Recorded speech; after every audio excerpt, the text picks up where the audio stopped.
Hello Aquarius, Sun, Moon, Rising, and Venus signs. Kamusta kayo? Sana po nasa mabuti kayong kalagayan. Welcome back po sa Star Tarot. Kung bago kayo rito, welcome din kayo. Thank you sa inyong support. I truly appreciate it. God bless you all.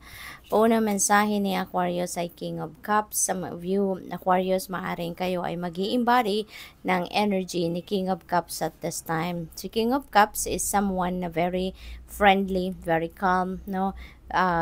Isa din siyang magaling magbigay ng advice.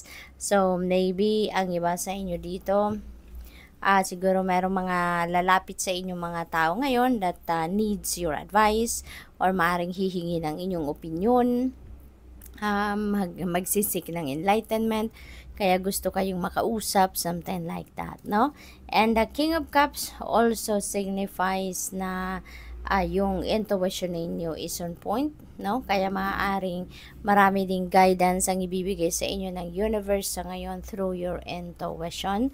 Kaya importanteng mag-pay attention din kayo sa inyong mga sa inyong intuition because there are intuitive messages that might come your way, okay? Two of Wands, decision, no? Maaaring meron kayong pinagdedesisyonan dito. That could be related to travel, that could be related to your plans for the future, something like that. Maaari din na meron kayong strategizing na ginagawa ngayon. Siguro doon sa mga plano ninyong isakatuparan or sa mga plano ninyong gawin in the near future, no? So maybe you're making plans sa ngayon about that. We have Knight of Pentacles. Yan. So, there could be offers, no? Para sa bagong trabaho, pagkakakitaan, investment, career, siguro opportunities, maaring dumating sa inyo at this time. Probably then, ang iba sa inyo dito is having having that opportunity, no, for siguro mga investments, at yan ay pinag-iisipan ninyo sa ngayon. So what else for Aquarius? We have King of Swords. Ayan, so meron tayong King of Cups, may King of Swords. Siguro may mga influential people around you sa ngayon, ano, Aquarius, na maaring tumutulong sa'yo in any way, nagbibigay ng advice, maaring ganon, or siguro nagbibigay ng sa inyo, enlightenment, ano, kung ano ang mga nararapat ninyong gawin regarding a situation.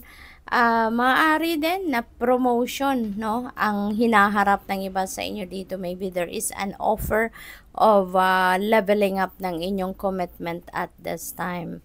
So what else? We have the world energy. Napakagandang energy nito, Aquarius. This is an ending and beginning energy. Mag-end ang mga bagay-bagay dito. It's because it's coming to its completion na. Matatapos nyo na, no? Kung let's say for example, proyekto yan, matatapos nyo na, no? It's siguro long term, no? Long term na project. At finally ngayon, it's coming to an end, no? You're going to finish it up, no, with flying colors. Kaya napakaswerte din ninyo sa ngayon that you have those accomplishments and achievements at this time. At saka hindi lang yon, din ito, success talaga siya, no? So isang magandang success din ito para sa iyo. At ang mga successes na to is going to open up new doors, no, para sa inyo.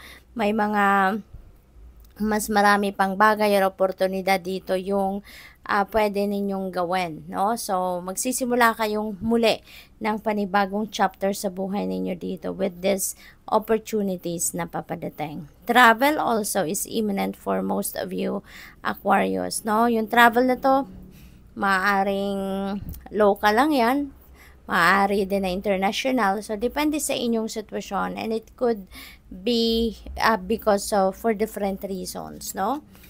We have Hanged Man energy. Ayan, so dito sa Hanged Man, the wait is over, no? The wait is over kasi naghintay kayo dito ng matagal. Maaring yung hinintay ninyo dito itong mga successes ninyo na makakamit ninyo sa the world energy. So maybe you work so hard for that, you've been working so hard on that matter for so long, at ngayon finally makakamit nyo na, no? Maybe patience is paying off na, your hard work is paying off na sa ngayon, at makakamit nyo na kung ano man yung gusto ninyong makuha dito, or kung ano yung resulta talaga na maaaring ine-expect ninyo. So, we have angel number 101 starting over. Magsisimula kayo ng bagong chapter talaga sa buhay ninyo dito. Sabi dyan, happiness is linked to self-expression, growth, and experience. Learning from failures is key. Happiness is real, possible, and around. Understanding its process and the pursuit of it. Joy is fluid. It's in the little things and the big ones. Fails are fun, so start fresh. Okay? So, napakaganda. Good luck.